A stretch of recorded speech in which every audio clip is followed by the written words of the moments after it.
Hello mga ka-vibes, kumusta po kayong lahat? Kumusta ang inyong gabi, araw at umaga? Ito po ang babasahin ko po ay tungkol sa inyong kapirahan, pag-ibig, karera, negosyo at kalusugan para sa mga Aquarius. Mga Aquarius dyan. Hello Aquarius. So ito po ay para sa buwan ng Mayo, Hunyo at Hulyo.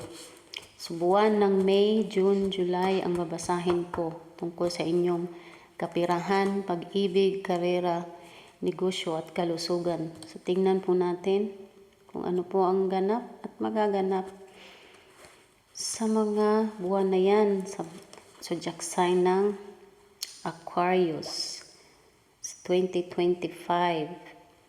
So, shuffle natin to mga Aquarius.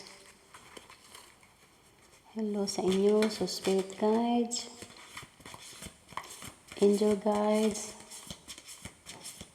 universe, 3 buwan po, May, June, July, ano po ang inyong mensahe para sa mga Aquarius. Tingnan, excuse me po. Tingnan natin kung ano ang ganap at magaganap para sa inyong kapirahan, pag-ibig, karera, negosyo at kalusugan sa mga Aquarius. So walang tumalon. So magbunot tayo dito. Oops. Oh.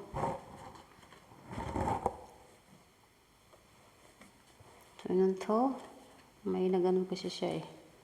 So, silang tatlo gustong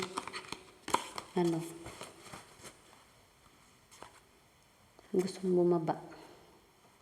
Tingnan natin. Mga Aquarius. Itong una ay Ace of Swords. 2 of Cups. The Moon. 6 of Cups.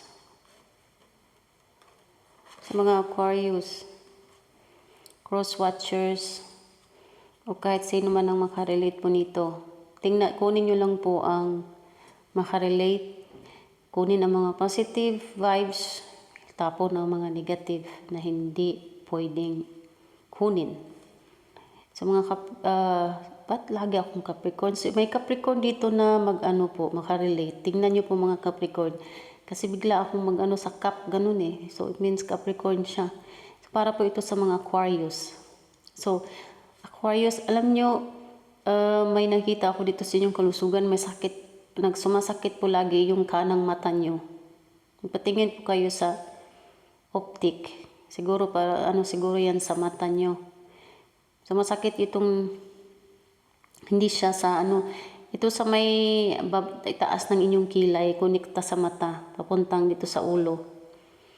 Tingnan niyo po kung patingin po kayo sa doktor, patingin niyo yung mata niyo, siguro konektado yan sa mata niyo. Para maanuhan yan kung may reading, may na po kayo sa eyeglass. So, kailangan nyo po sigurong ng inyong mata, check up. May din dito, may Aquarius na ako nakikita dito na pag nakatingin po kayo sa ulap, lagi po kayong tumitingin sa itaas sa ulap. Pag time na sad kayo, parang down yung energy nyo. Sa time na gusto nyo kinakausap nyo yung Panginoon, yung mga mahal nyo sa buhay na wala na dito, lagi kayo nakatingin sa ulap. Nafe-feel nyo yung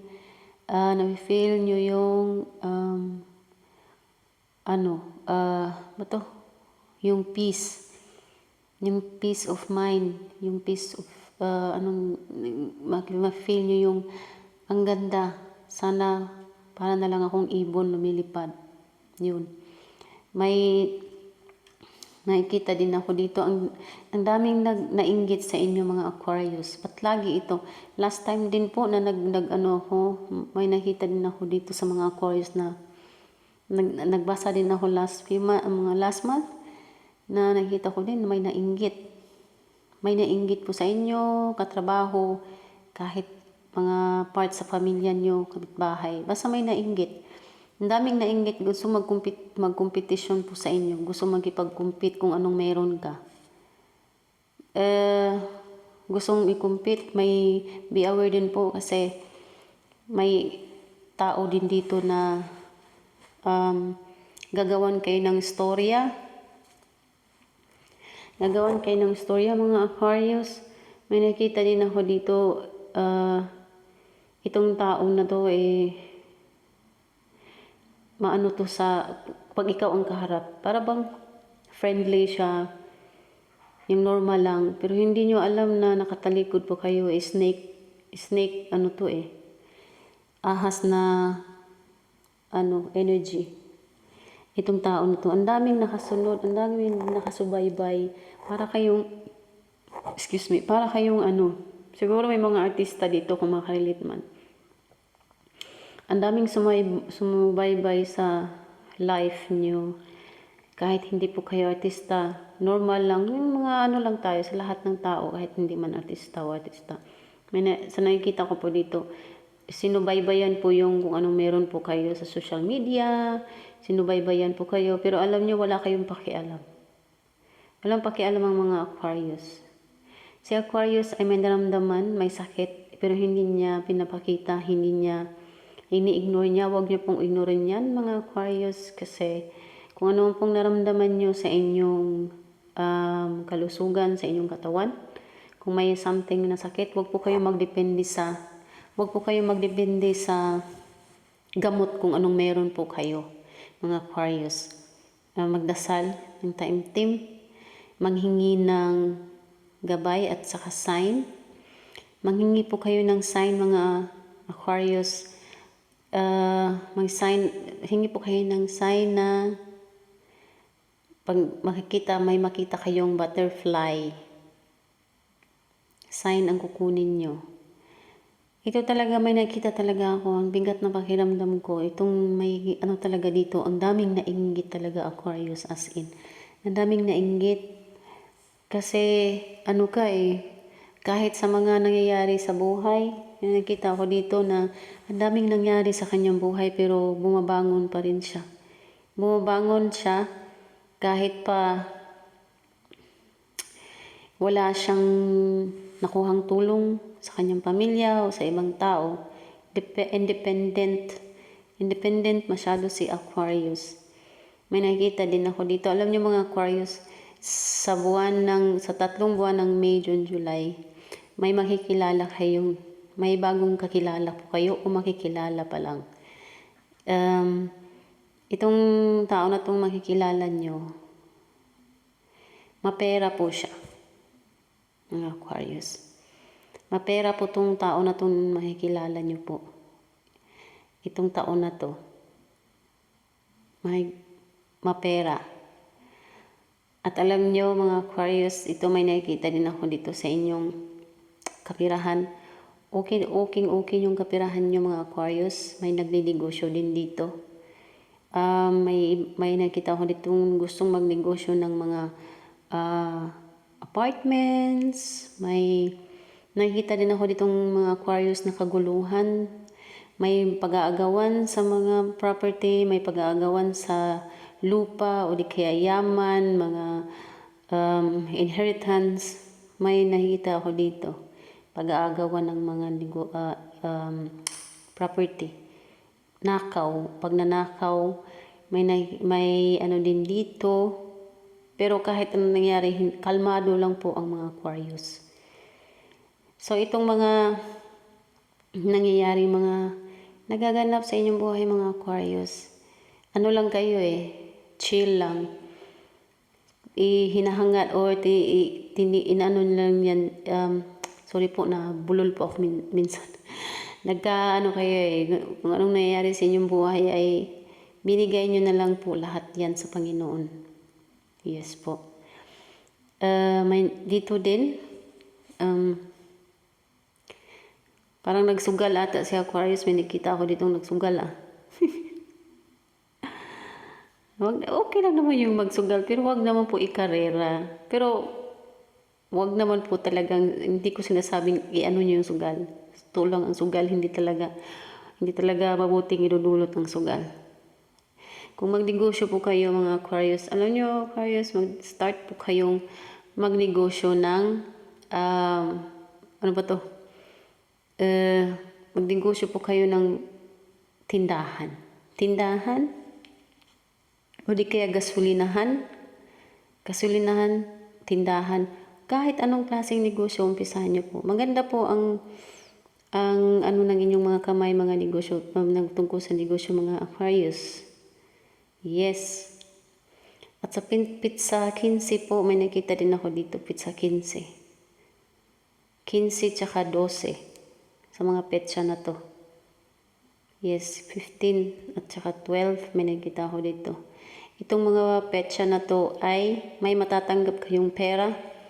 May nakita din ako dito na pag-approve ng kanilang visa, bagong visa, paglipad, bakasyon.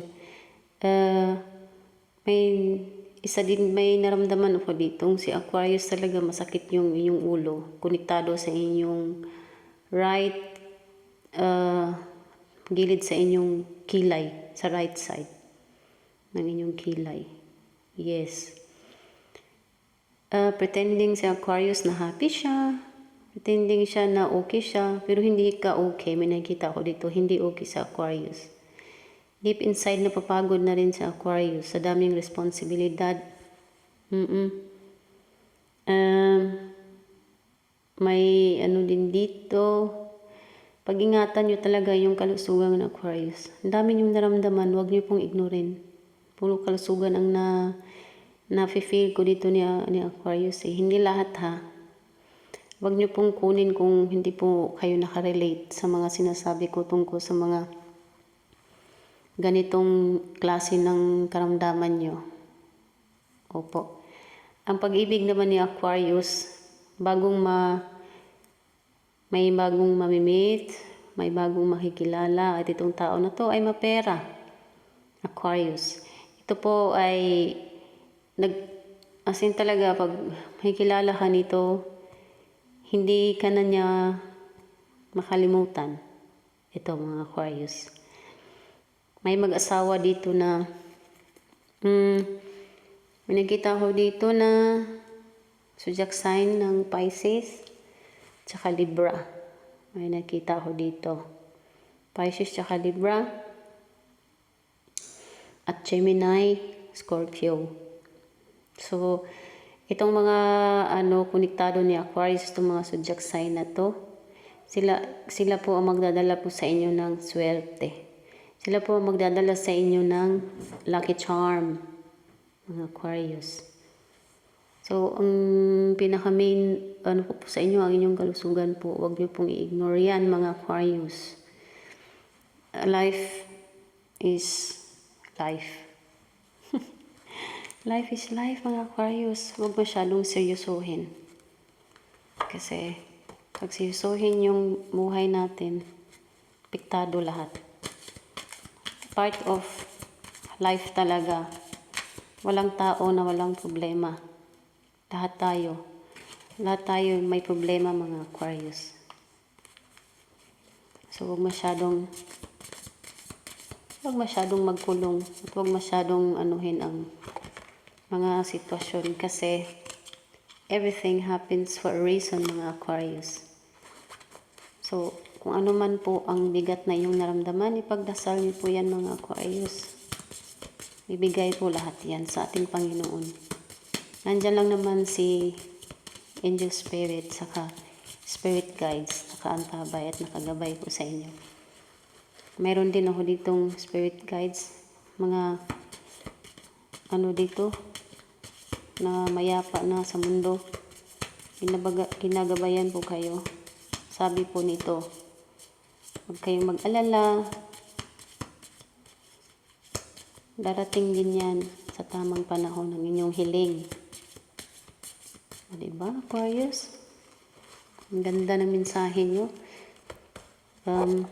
Meron din ako nakikita dito, mga Aquarius.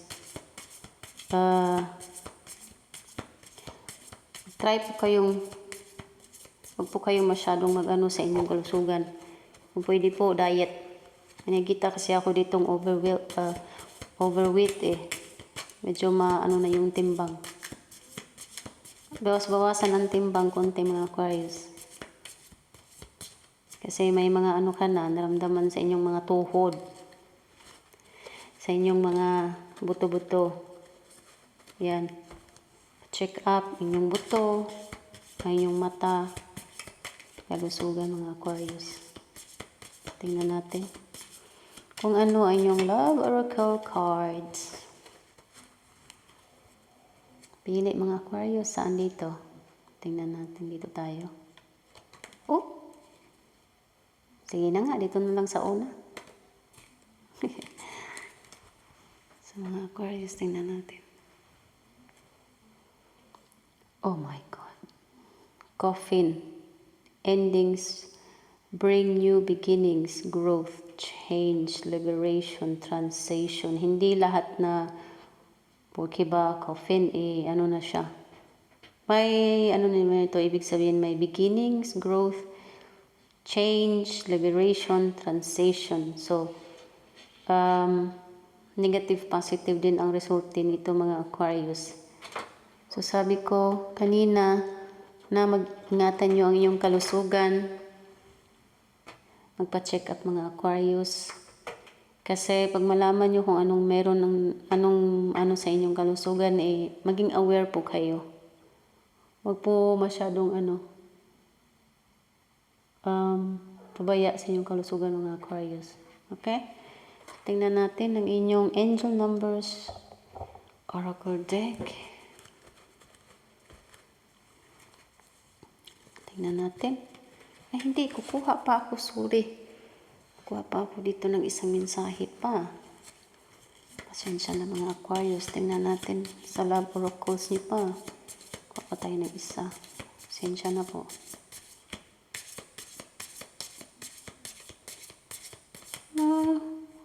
So, dito tayo. So, inyong love oracle cards. Dalawang cards kukunin kasi natin. So, ang susunod ay soulmates. Ang ganda. Soul connection, partnership, agreement, soul contract. Diba sabi ko kanina, may bago kayong makilala o makikilala pa lang o nakikilala nyo na, mga Aquarius. So, yan pong tao na yan ay maging yan po ang soulmates nyo. So, bagong connection, bagong partnership, nagdepende po yan sa negosyo, relationship, agreement or contract. So, nagdepende po yan yung taong makikilala nyo. Either gusto nyo magpunta sa ibang bansa, maging OFW. So, gusto nyo hindi nyo alam kung paano mag-umpisa sa pagproseso ng inyong mga papel. So, mamimit mo itong tao na to. So, connection. Soul contract, so agreement, mga assignment o signature of contract sa inyong visa, saan kayo sa part ng mundo ngayon, mga kababayan. So, or soulmate, bagong kakilala na maging jowa, partner, or maging fiancé. So, nagdepende po yan. So, maganda ang kanyang sa soulmate nyo. So, tingnan natin, mga Aquarius, ang inyong oracle deck, angel numbers, kung anong mensahe ng inyong gabay, inyong mga anghel, ang inyong mga spirit guides, angel spirits, at saka universe. Tingnan natin.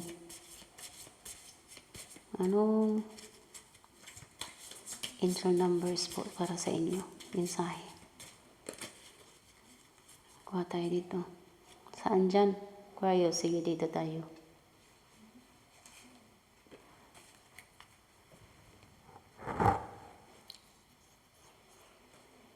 Taran! So, number 37, inner harmony, Seek inner harmony and balance. Your inner world reflects in your outer reality. O, diba? Inner harmony. Sabi ko kanina, may nakita kasi ako dito na nagpretend na masaya siya, pero inner hindi. Hindi siya okay. So mga Aquarius, huwag masyadong seryosohin ang buhay. Life is life. Ganyan talaga. Ang buhay natin ay parang gulong. Habang may buhay, uikot pa yan.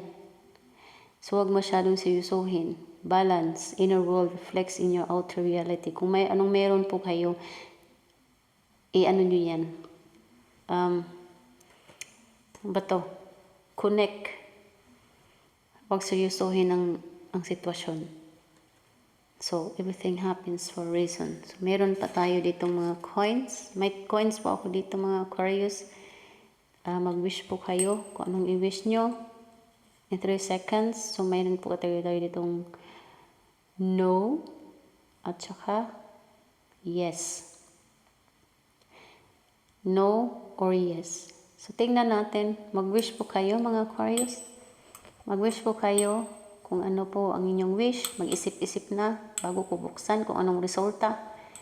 So, in 3 seconds, mag-wish na. So, handa na ba kayo mga Aquarius? In 3, 2, 1.